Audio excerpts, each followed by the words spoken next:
Nifatrika tanteraka ny amin'ny valora fotoana alorana antsika ny tapany faharoa anatin'ny fampahalalam-baovao eto amin'ny MATV manatitra ny araba tompokilay sy tompokivavy.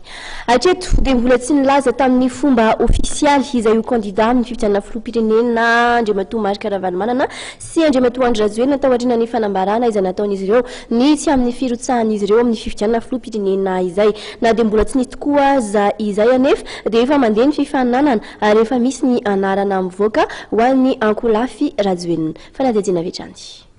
Ny Général Camille Vital, Prime Ministre teo aloha, Andriamatoa Ajo Andriananarivelo, Prime Ministre lefitra misahana fanajariana tany sy ny fampandrosoana, ary Andriamatoa Edgar Razafindrava izay PDS an-tanàna Antananarivo amin'izao fotoana izao. Ireo no anarana telo kandida ho filoham-pirenena mihodinkodina ao anatin'ny Ankolafy Rajoelina amin'izao fotoana izao. Na dia izany aza, hatreto dia mbola miandry fanapa-kevitra filohan'ny tetezamita momba izay olona tolony tohanana amin'ny fifidianana filoham-pirenena mpiaradia amin'ny Andriamatoa Andry Rajoelina, anisan'izany ny ao anatin'ny UDRC.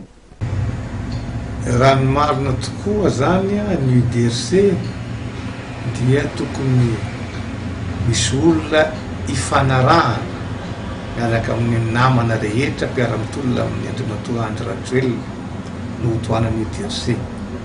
Maromaro tokoa ny anarana mandeha mampiantso etsy sy roa fa ny valiteny farany dia miandry ny fionanay amin'ny voaloha Andry Rajoelina dia hita eo izy no heverinay fa akaikikaiky indrindra sy metimety indrindra amin'ny mpiara-mitolona rehetra. Hatramin'izao tokoa dia mbola tsy tapaka zany fa miandry izay fionan'izay izay heveriko fa ato anatin'ny fotoana foana.